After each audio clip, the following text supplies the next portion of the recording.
Assalamualaikum warahmatullahi wabarakatuh. Kemarin, 29 Mei 2025, kita memperingati Hari Lansia Nasional. Namun, di balik perayaan itu, mungkin masih banyak lansia yang merasa terpinggirkan. Saya yakin teman-teman sudah banyak bertemu dengan lansia di komunitas. Mari kita ambil saja satu contoh dan bayangkan sesosok seperti Ibu Siti, lansia 72 tahun. Beliau tinggal di area perkotaan. Dulu, ia rutin menghadiri kegiatan posyandu lansia, tapi sudah setahun terakhir ini beliau tidak kunjung datang. Setelah ditanyakan, bukan karena tidak mau katanya, tapi karena merasa kenapa kegiatan posyandu itu-itu aja. Mungkin merasa kurang relevan lagi dengan kebutuhannya. Ia ingin mendapatkan informasi tentang nutrisi yang sesuai, latihan fisik ringan yang bisa diulang lagi di rumah ketika sendirian, ataupun mendapatkan dukungan emosional yang ketika ia datang ke posyandu bukan hanya sekedar pemeriksaan tekanan darah. Bu Siti ingin tetap sehat, mandiri, dan merasa dihargai. Namun, ia menghadapi berbagai hambatan, kurangnya informasi tentang jadwal yang konsisten, tidak mendapatkan secara pasti apa sih manfaat posyandu, mengatakan bahwa jaraknya cukup jauh ya, dan transportasinya juga sulit, serta minimnya dukungan dari keluarganya sendiri yang mungkin sudah semakin sibuk dengan aktivitasnya masing-masing. Nah, hari ini kita tidak hanya akan membahas mengenai topik kesejahteraan lansia dari sisi teori saja, tapi kita juga akan coba untuk mengeksplorasi bagaimana sih peran kita sebagai perawat komunitas agar bisa menjadi jembatan antara kebutuhan agregat lansia dengan layanan yang tersedia saat ini. Dan juga memastikan bahwa setiap lansia, misalnya seperti kasus Bu Siti, itu akan lebih merasa didengar, dihargai, dan mendapatkan perawatan yang lebih layak. Karena bagi lansia seperti Bu Siti, kehadiran kita, perawat komunitas, bisa saja menjadi satu-satunya harapan untuk mereka dapat menjalani hari tua yang lebih bermartabat. Karena apa? Karena apa yang dialami Bu Siti bukan kasus satu-satunya saya rasa ya. Banyak lansia lain dalam agregat komunitas yang kita temukan mungkin menghadapi hal serupa. Hari ini kita akan membahas bagaimana peran perawat komunitas untuk dapat mengubah cerita seperti Bu Siti tadi agar para lansia bisa merasa lebih dilihat, dihargai, dan tetap sehat di komunitasnya.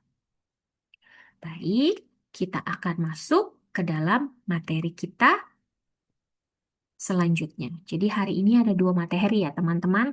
Di sini mengenai kesejahteraan agregat lansia melalui posyandu lansia.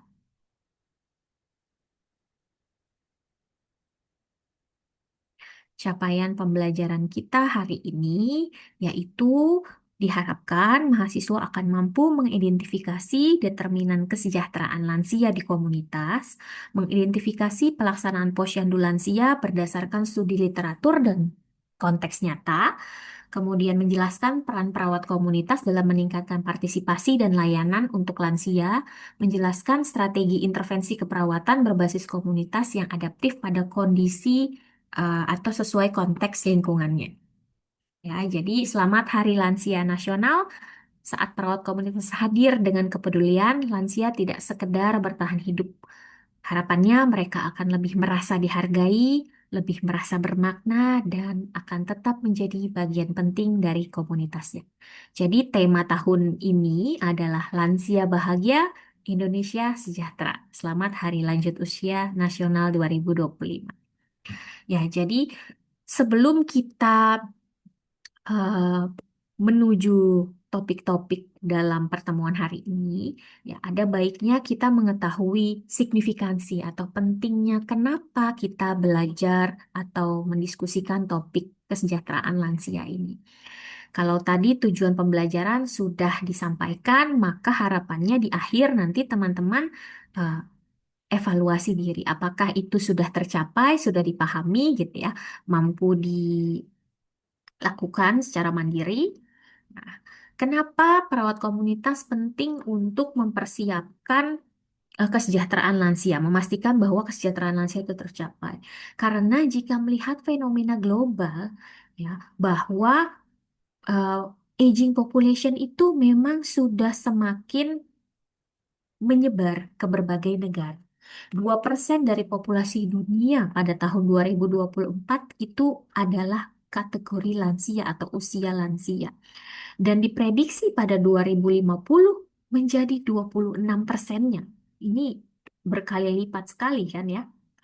Nah, ketika kita melihat fenomena global, kita bisa menarik di Indonesia sendiri itu di tahun 2024, 12% total penduduk Indonesia itu kategorinya lansia. Nah, ini berarti menunjukkan Indonesia sebenarnya sudah masuk dalam kategori negara dengan aging population juga sejak 2021. Nah, apakah kita sudah siap ya sistem kesehatan kita untuk bisa melakukan atau menyiapkan hal-hal yang terbaik dari aspek kesehatan untuk mendukung kesejahteraan lansia? Karena pada 2024 itu diprediksi menjadi 20% penduduk Indonesia adalah lansia, di mana mereka akan membutuhkan pelayanan kesehatan yang sesuai untuk status mereka. Nah, berkaitan dengan kesejahteraan lansia, ya, dalam keperawatan komunitas, karena kita saat ini sedang di mata kuliah keperawatan komunitas, ya, agregat komunitas. Ini merujuk pada sebuah kondisi di mana terpenuhinya kebutuhan fisik, psikologis, sosial, spiritual, dan juga lingkungan lansia secara holistik melalui pendekatan promotif dan preventif berbasis komunitas. Tujuannya adalah untuk mempertahankan kemandirian lansia, kemudian meningkatkan partisipasi aktif dalam kehidupan sosial, dan meningkatkan akses yang adil terhadap layanan kesehatan dan sumber daya lokal. Nah, berbicara mengenai kesejahteraan pada agregat lansia, maka ketika kita mengingat lagi keperawatan gerontik misalnya, itu kan ada apa ya namanya ya, ada bukan overlap, kayak saling bertautan ya antara kedua itu. Maka sebagai pemisahnya misalnya ya, untuk kita bisa lebih memperjelas skop praktik agregat lansia di komunitas ini adalah bahwa kita berorientasinya pada population health, berarti populasi, kesehatan populasi agregat atau kelompok lansia, bukan lansia secara individu. Kemudian mengutamakan pemberdayaan lansia dan keluarganya melalui pendekatan edukasi dan juga partisipasi komunitas. Jadi kita mengikut sertakan kembali kalau memang belum eh, partisipatif gitu ya. Kemudian mengandalkan kolaborasi lintas sektor. Itu misalnya ya dengan kader, tokoh masyarakat, puskesmas, mungkin kelurahan, ataupun lembaga-lembaga lain yang bisa diberdayakan. Kemudian menekankan terhadap program-program pencegahan penyakit, penurunan risiko, dan peningkatan kualitas hidup di lingkungan komunitasnya atau di sekitar tempat tinggalnya. Nah, ini adalah contoh program yang sudah established atau sudah lama berjalan gitu ya. Tetapi mungkin masih perlu kita evaluasi dan kita perbaiki di sana sini ya untuk meningkatkan efektivitas program tersebut, misalnya seperti posyandu, kegiatan senam rutin lansia, penyuluhan gizi untuk lansia, home visit, ataupun komunitas lansia aktif atau komunitas-komunitas lainnya yang partisipannya adalah lansia, dan juga baru-baru ini adalah misalnya sekolah lansia. Nah, jadi berbicara mengenai determinan kesejahteraan lansia, maka kita perlu melihat hasil studi. Ya, jadi kalau bicara hasil studi itu hasil penelitian Di sini saya ambil 5 tahun terakhir ya, bahwa menemukan faktor-faktor atau determinan faktor-faktor yang mempengaruhi kesejahteraan lansia itu ada beberapa. Misalnya kesehatan fisik dan mental. Ya, beberapa studi menunjukkan bahwa lansia yang memiliki penyakit kronis seperti hipertensi dan diabetes, mereka akan melaporkan bahwa kualitas hidupnya lebih rendah dibandingkan dengan lansia yang tidak memiliki kondisi tersebut. Dan juga kesehatan mental ya, seperti lansia yang memiliki depresi, itu juga kualitas hidupnya dinilai lebih rendah. Kemudian, seperti dukungan keluarga dan komunitas, itu pada akhirnya mempengaruhi bagaimana lansia mempersepsikan kesehatan mental mereka. Dan pada akhirnya lebih jauh, mereka melaporkan bahwa kualitas hidupnya lebih rendah atau lebih tidak puas terhadap hidupnya. Nah, faktor kedua atau determinan yang kedua yang mempengaruhi kesejahteraan lansia adalah kemandirian ekonomi. Tentu saja kalau kita melihat dan mengingat bahwa lansia ini kan banyak perubahan dalam kehidupannya ya. Mereka sudah tidak bekerja atau yang bekerja mungkin pensiun, masih mendapatkan pensiun, maka ada penurunan penghasilan atau bahkan tidak berpenghasilan sama sekali. Dan ini pendapatan tetap ini ternyata mereka melaporkan bahwa berkontribusi terhadap bagaimana mereka mempersepsikan kebahagiaan kehidupannya. Ya tentu saja ya, masalah finansial itu sangat penting dan ternyata memang penelitian pun konsisten dengan hasil tersebut.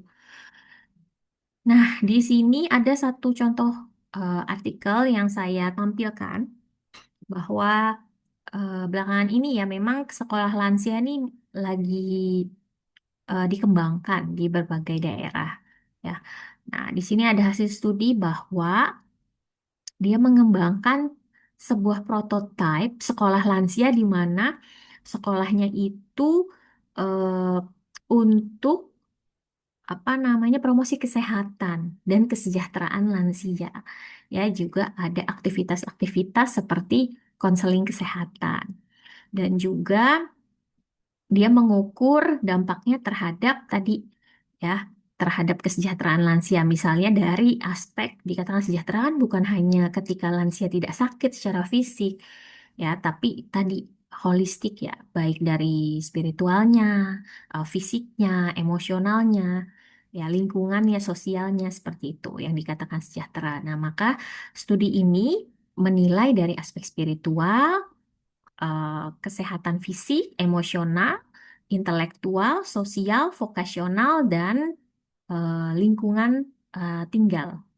Ya, tetapi ini kan satu studi ya, hasilnya menyatakan bahwa sekolah lansia ini, ya proyek sekolah lansia ini tidak berhubungan terhadap aspek-aspek tersebut kecuali terhadap aspek lingkungan.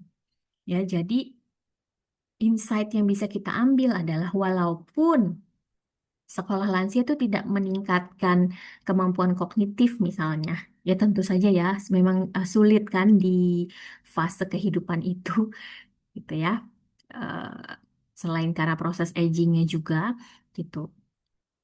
Juga tidak meningkatkan kesehatan fisik misalnya. Karena ya tergantung programnya juga. Tapi paling tidak dengan adanya sekolah lansia dia bisa meningkatkan aspek environmentalnya gitu. Dia merasa didukung dari lingkungan sekitarnya.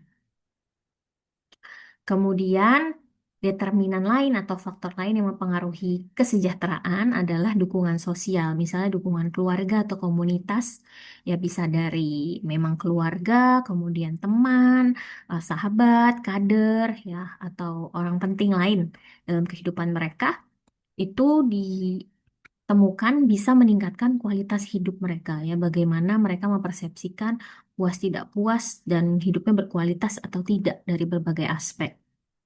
Nah, sementara lansia-lansia yang mengalami isolasi sosial misalnya hidup sendiri seperti itu atau terlantar ya isolasi sosial ya menarik diri itu bisa menurunkan kesejahteraan mental. Dan juga faktor lain adalah akses terhadap layanan kesehatan. Nah, lansia-lansia, agregat lansia yang mengalami hambatan akses layanan itu ditemukan menurun kualitas hidupnya. Ya, sementara penggunaan layanan kesehatan itu dipengaruhi oleh faktor-faktor demografi. Misalnya semakin usianya menua itu semakin penggunaannya harusnya meningkat. Ah, kemudian apa namanya tingkat pendidikan, tingkat ekonomi itu akan mempengaruhi kepemilikan jaminan kesehatan misalnya ya. Nah, pada slide ini saya tampilkan satu contoh hasil studi ya. Di sini ada faktor-faktor penggunaan jaminan kesehatan nasional ya JKN.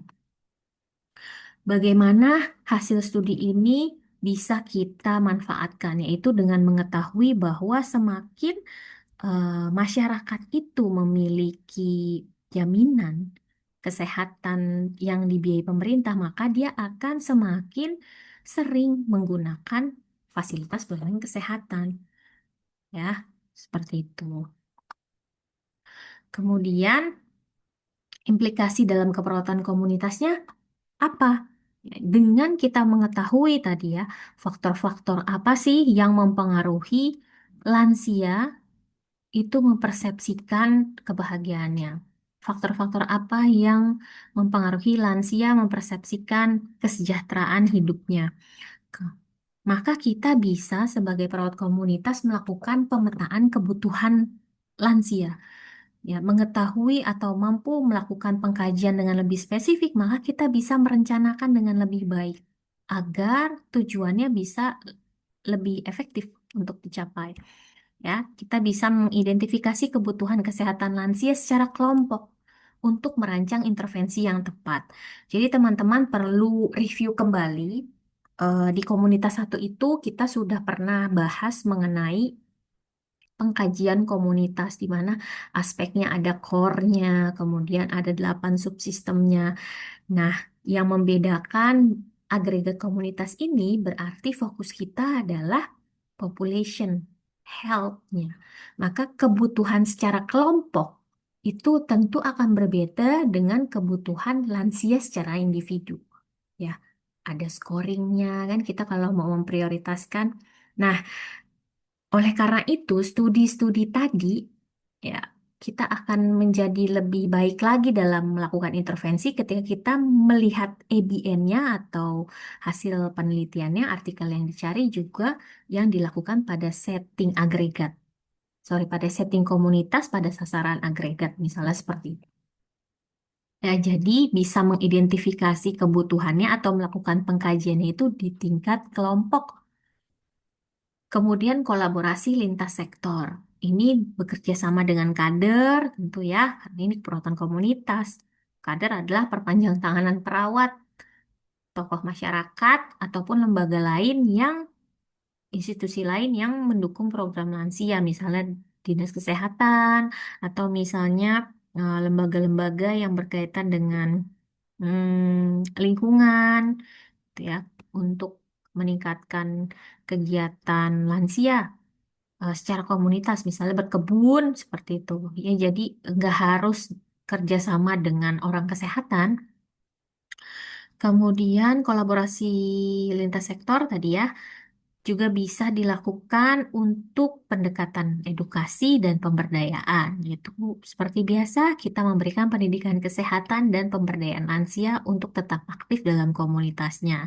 Nah, mungkin yang bisa dieksplor adalah metode edukasi apa lagi yang cocok dan efektif untuk mendukung kesejahteraan lansia itu secara kelompok. Ya, kemudian evaluasi program. Tentu untuk kita bisa meningkatkan keberhasilan sebuah program, kita harus evaluasi dulu yang saat ini sudah banyak dijalankan. Jadi membuat program baru itu, membuat sesuatu yang baru itu memang lebih mudah ya ketimbang mengembangkan apa yang sudah ada. Membuat itu semakin berkelanjutan gitu program yang sudah ada. Nah, oleh karena itu, evaluasi ini menjadi kunci penting agar program yang sudah ada bisa sustain dan tetap efektif.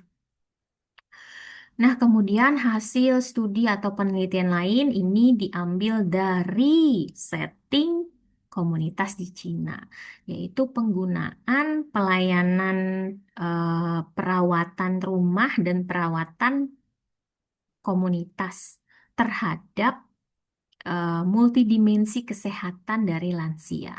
Ya, kenapa ini sesuai? Karena sasarannya pada lansia di tingkat komunitas ini dilakukannya.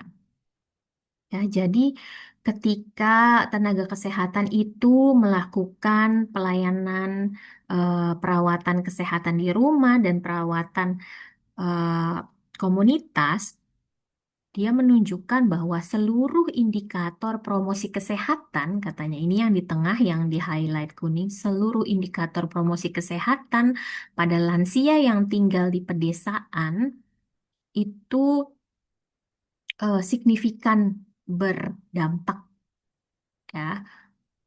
Tetapi kalau pada lansia yang tinggal di perkotaan yang berdampak itu adalah efek promosi kesehatan terhadap adaptasi sosial seperti itu. Nah, penggunaan pelayanan perawatan rumah dan pelayanan perawatan komunitas itu bisa meningkatkan seluruh indikator kesehatan pada lansia yang masih aktif ya, atau masih yang bukan yang non-disable gitu. Ya, jadi yang masih berdaya. Lalu bagaimana dengan lansia yang disable atau ya yang sakit? Ya, maka bukan semua aspek promosi kesehatan sih yang meningkat, tapi minimal dia ada perbaikan pada tingkat fungsi kognitif dan juga kepuasan hidupnya. Jadi sebenarnya kunjungan rumah dan juga pelayanan perawatan di komunitas itu ya tetap berdampak baik lansia yang masih healthy gitu ya, atau yang masih berdaya sehat maupun yang tidak gitu. Hanya efeknya berbeda. Nah, jadi insight atau apa sih yang bisa kita ambil manfaat dari ABN gitu ketika baca itu minimal harus ada yang bisa diambil ya, adalah bahwa tadi pelayanan perawatan di rumah dan komunitas itu berdampak bagi kedua tipe agregat lansia tadi. Nah, pelayanan perawatan itu apa saja? Nah, ternyata di artikelnya dia merujuk pada kegiatan pemeriksaan fisik, ya, kunjungan rumah, family beds, dining table, service from daycare, dan lain-lain. Nah, ini nanti silahkan dibaca dari artikel ini. Kemudian tadi implikasi lainnya adalah kita bisa melakukan evaluasi program yang sudah ada. Jadi pemerintah ini kan sudah banyak programnya, bahkan suka ada program-program baru, ya, tanpa melupakan program yang lama, ya, ada program baru. Maka kita tetap harus tingkatkan juga tuh efektivitas dan kualitas program lama tersebut, karena kan sebenarnya sudah lebih dikenal. Nah, misalnya di sini ada hasil studi dari di 2024 ya mengenai efektivitas program Posyandu. Nah, studi ini menunjukkan bahwa dia mengukur 5 indikator terhadap keberhasilan atau efektivitas program Posyandu. Nah, ini untuk refleksi juga ya bahwa dikatakan sebuah program berhasil tuh bukan hanya karena lansia yang datang banyak di hari tersebut gitu ya. Ada 30 lansia datang. Oh, berarti posyandunya berhasil nih. Tidak, ternyata dikatakan efektif itu banyak indikatornya. Ya, di sini dia menggunakan teori evaluasi kebijakan menurut Dan. Ada efektivitas diukur dengan pemahaman program, tepat sasaran, tepat waktu, pencapaian tujuan, dan perubahan nyata. Nah, ketika 5 indikator tersebut diukur, dengan realnya kegiatan posyandu itu berjalan, maka eh, tim tenaga kesehatan tersebut kan bisa tahu ya raportnya seperti apa. Dan ternyata dari hasil evaluasi ini dikatakan bahwa belum efektif karena dari 5 indikator yang tercapai hanya dua, ya, cuma dua dari lima, ya. Tapi sebenarnya hasil penelitian seperti ini baik untuk rencana strategi ke depan. Ketika dia tahu apa yang belum baik, yang belum tercapai, maka ke depan dia bisa merencanakan hal itulah yang perlu ditingkatkan. Sehingga misalnya fokus pendanaan, sumber daya, bisa ditingkatkan fokus pada poin-poin tersebut. Ya, jadi di sini indikator lain seperti pemahaman program, ketepatan waktu, pencapaian tujuan itu justru belum tercapai. Jadi mungkin kita bisa eksplorasi ya tiap indikator ini, pemahaman program. Memahami tujuan sebuah kegiatan saja itu adalah hal yang penting untuk memastikan kelompok tersebut bisa engage, bisa ikut, bisa patuh. Makanya bukan hanya checklist saja gitu. Oh, datang, oke sudah. Dilakukan pemeriksaan, oke sudah. Tapi apakah yang datang itu lansianya benar-benar tahu kenapa dia harus datang? Kenapa dia harus diperiksa? Kenapa dia harus melakukan itu? Kenapa dia harus dicek? Kenapa dia harus datang kembali? Kenapa dia harus bisa melaporkan? Pemahaman tujuan programnya. Kemudian ketepatan waktu, ya mungkin ini inkonsistensi. Kalau pada fase usia lansia kan memang rutinitas itu penting. Ya, rutinitas itu penting. Eh, Mereka punya kecenderungan em, ketika ada sebuah kegiatan di luar rutinitasnya, jika itu nggak dari jauh-jauh hari itu kurang berkenan, misalnya seperti itu kita paham, maka ya ini menjadi konsisten ya dengan hasil bahwa ketepatan waktu di situ belum tercapai gitu. Kemudian pencapaian tujuan. Ya, jadi tujuan program Posyandu ya mungkin yang tercapai hanya beberapa sehingga itu dikatakan belum efektif. Kemudian studi yang dilampirkan ini yang sebelah kanan di sini juga mengenai evaluasi program Posyandu di wilayah kerja Puskesmas. Ya, dia mengukur beberapa komponen input yaitu ada sumber daya manusia dikatakan cukup, berarti ini tenaga kesehatannya, perawat dokternya.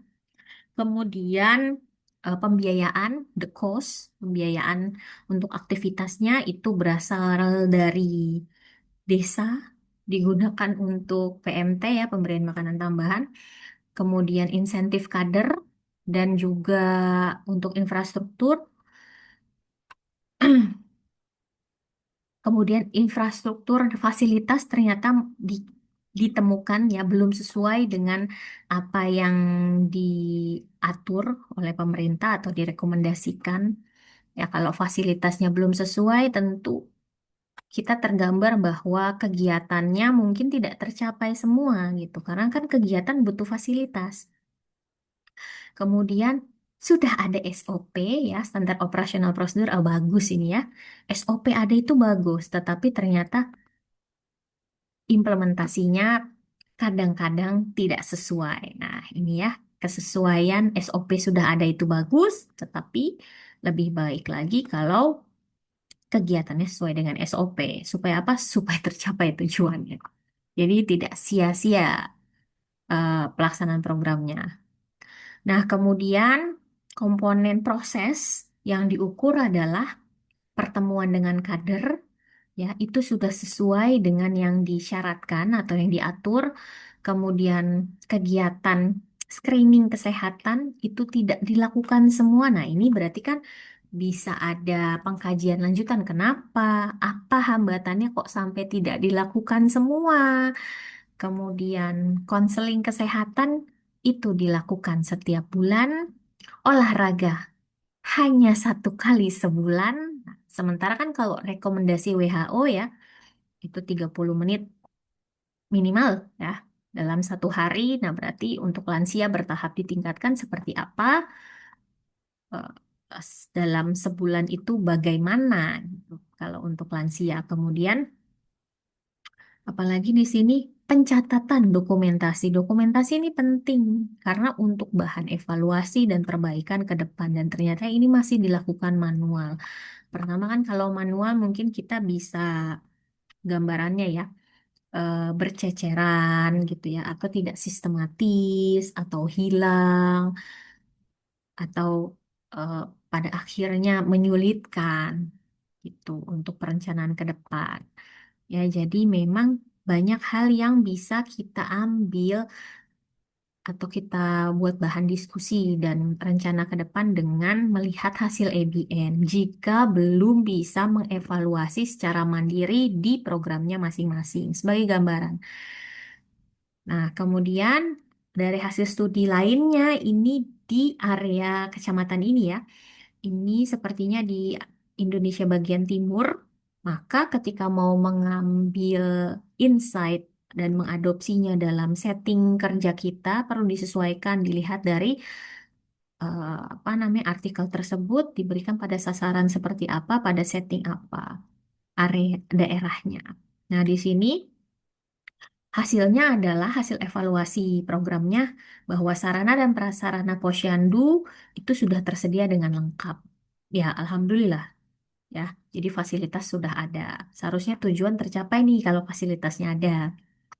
Tetapi minat lansia rendah untuk hadir ke Posyandu. Nah, berarti ke depannya bisa dikaji lebih dalam kenapa lansianya terhambat untuk datang atau mengakses fasilitas pelayanan kesehatan. Apa yang bikin mereka tidak berminat untuk hadir ke Posyandu? Kemudian tidak ada dana khusus untuk pelaksanaan program lansia. Nah, ini juga mengkhawatirkan ya, dana itu penting untuk ke program masyarakat. Nah, ini bisa kemana-mana mempengaruhinya ya, ke motivasi SDM Tenakesnya, ke apa namanya ya pemeriksaan kesehatan lansianya atau ke kadernya itu bisa dikaji lebih dalam lagi untuk rencana perbaikan strategi ke depan. Kemudian jumlah dan kualitas kader masih perlu untuk ditingkatkan. Tentu ini masalah kader dari kuantitas maupun kualitas ini perlu dikelola karena merekalah perpanjangan tangan dari perawat komunitas. Ya kita tidak bisa menjangkau segitu banyaknya lansia di masyarakat kalau tidak ada rekrutmen yang baik, kemudian menjaga kualitas kader tersebut.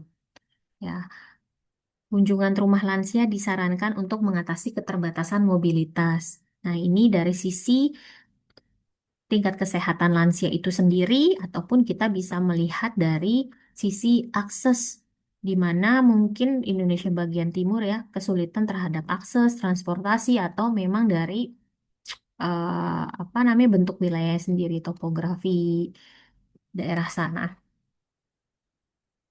Nah, dari implikasi tersebut, ya, maka kita bisa mensiasati atau merencanakan strategi dengan mengetahui apa saja faktor-faktor determinan atau yang mempengaruhi kesejahteraan lansia, maka kita bisa mengidentifikasi, ya. Kemudian dengan mengetahui sesuai konteksnya masing-masing hasil EBN tadi, kita juga mendapatkan insight apa saja aspek-aspek atau indikator dikatakan program tersebut berhasil, efektif atau sukses. Sehingga kita bisa merencanakan untuk mengembangkannya lebih baik.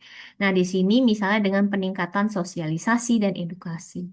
Jadi sosialisasi yang intensif kepada lansia dan keluarganya tentang manfaat program tersebut itu dirasa akan meningkatkan partisipasi. Tadi ya, bahwa seseorang itu bukan kadang hasil penelitian memang menunjukkan itu. Seseorang perlu mengetahui apa tujuannya, mengingat kembali apa tujuannya agar dia bisa lebih engage, bisa lebih partisipatif ikut kegiatan tersebut karena punya tujuan di hari tersebut. Atau misalnya sudah diumumkan, oke, hari Selasa akan ada kegiatan posyandu. Kalau dia sudah paham benar manfaatnya untuk diri dia sendiri, maka dia akan ikut. Atau kalau belum dia memahami itu, tapi keluarganya sudah tersampaikan manfaatnya untuk anggota keluarganya itu, maka akan ada yang ngudak-ngudak gitu, akan ada yang motivasiin. Atau bahkan langsung udah diantar aja, langsung dibawa ketika diumumin kegiatan posyandu lansianya. Kemudian pelatihan dan insentif untuk kader, ya, memberikan pelatihan rutin dan insentif yang layak kepada kader untuk meningkatkan kualitas pelayanan. Jadi ini sebenarnya pelatihan dan insentif bukan hanya untuk kader ya.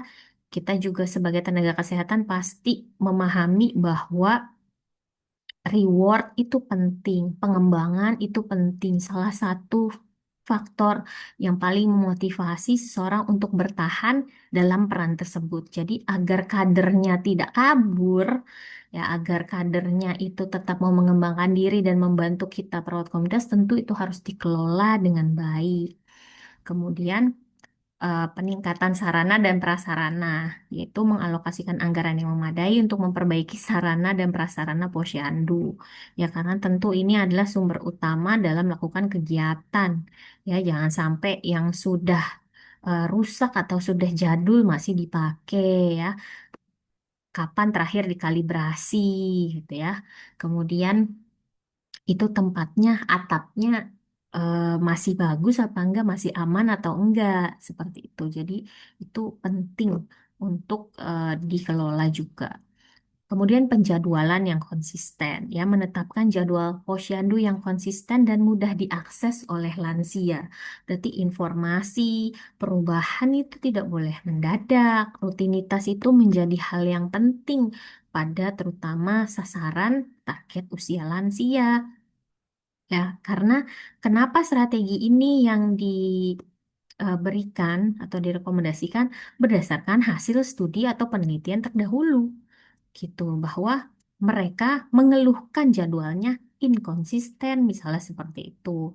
Kemudian kolaborasi dengan lintas sektor, ya melibatkan berbagai sektor, termasuk pemerintah desa dan organisasi masyarakat untuk mendukung keberlanjutan posyandu. Nah, jadi demikian materi mengenai kesejahteraan lansia, terutama pada agregat lansia di komunitas.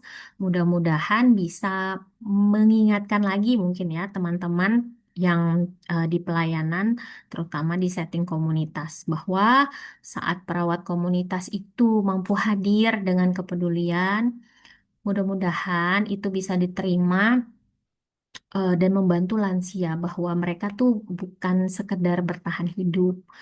Dengan kehadiran kita, minimal mereka akan lebih merasa dihargai, lebih merasa bermakna, dan tetap merasa menjadi bagian penting dari komunitasnya. Karena kitalah salah satu faktor yang menarik mereka untuk lebih aktif di komunitasnya, menjaga dirinya sendiri menjadi lebih sehat. Gitu, mudah-mudahan. Ya, demikian. Alhamdulillah, materi kita sudah selesai. Hari ini saya akhiri. Wassalamualaikum warahmatullahi wabarakatuh.